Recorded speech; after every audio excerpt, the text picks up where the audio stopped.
بسم اللہ الرحمن الرحیم۔ ناظرین و سامعین السلام علیکم۔ جولائی 2015 میں ایک شخص مرا جس کی وفات پر اس کے ملک میں 7 دن کے قومی سوگ کا اعلان کیا گیا تھا۔ یہ ذہین شخص کون تھا اور وہ اخبار بیچتے بیچتے اس ملک کا صدر کیسے بن گیا تھا؟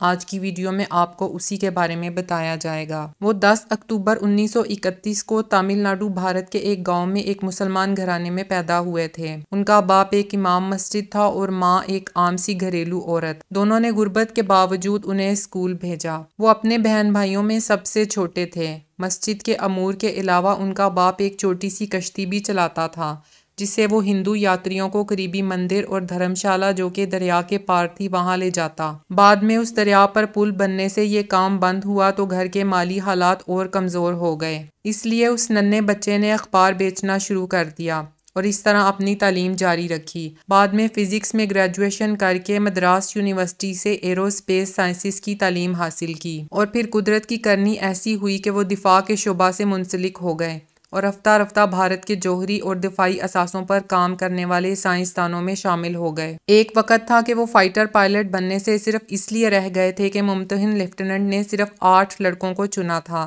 جبکہ ان کا نمبر 9واں تھا۔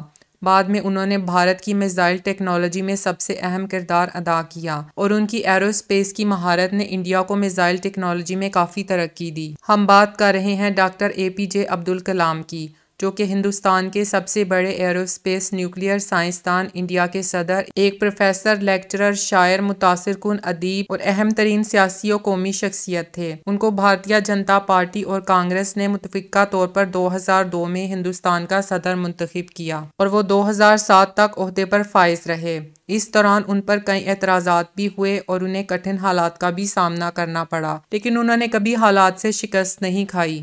ہندوستانی آئین کا آرٹیکل 72 صدر مملکت کو یہ اختیار دیتا ہے کہ وہ موت کی سزائیں منسوخ کر سکتا ہے اور سزا یافتہ مجرموں کی معافی کی درخواست پر انہیں رہا بھی کر سکتا ہے۔ دنیا حیران رہ گئی جب عبدالکلام نے 21 میں سے 20 معافی کی اپیلیں قبول کر کے موت کی سزا ختم کی۔ ایک واحد درخواست ایک جبری زنا کے مجرم کی تھی جسے ڈاکٹر عبدالکلام نے رد کیا۔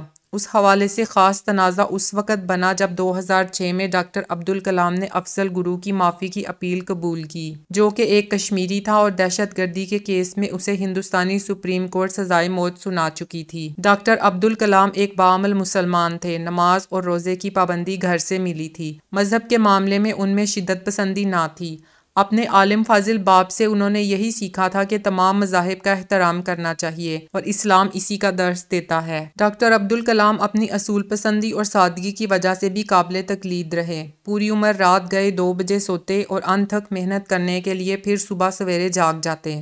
ان کی یہ عادت پوری عمر رہی۔ ان کے پاس ٹی وی نہیں تھا، خود ساری عمر کنوارے رہے۔ ان کے بقیہ 3 بھائی اور بہن ان سے عمر میں بڑے تھے۔ کلام ان کا بہت احترام کرتے تھے۔ وہ اپنے پرانے دوستوں اور رشتہ داروں کی مالی مدد بھی کرتے۔ صدارتی مدت ختم ہونے کے بعد عبدالکلام عام زندگی کی طرف لوٹ گئے تھے۔ ان کی زندگی مختلف اداروں اور جامعات میں سائنس اور فزکس میں اعزازی لیکچر دیتے ہوئے گزرنے لگی۔ ناسا کے میزائل سسٹم اور اداروں کا بھی دورہ کیا۔ 2015 میں وہ ارتھ کریٹنگ اے لیویبل پلینٹ کے موضوع پر لیکچر دینے کے لیے گئے۔ ابھی 5 منٹ ہی خطاب کیا ہوگا کہ ہوش کھو کر گر گئے۔ قریبی ہسپتال لے جاتے ہوئے زندگی کی ساری علامات معدوم ہو چکی تھیں۔ ان کی وفات کے وقت کوئی وصیت نہ تھی۔ اس روشن دماغ رکھنے والے شخص نے چند کتابیں، کچھ سوٹ، ایک CD پلیئر اور ایک لیپ ٹاپ ترکہ میں چھوڑا جو کہ ان کے بڑے بھائی کو دے دیے گئے تھے۔ اگر آپ کو زینب نامہ کی ویڈیوز پسند آ رہی ہیں تو چینل کو سبسکرائب ضرور کریں۔ شکریہ۔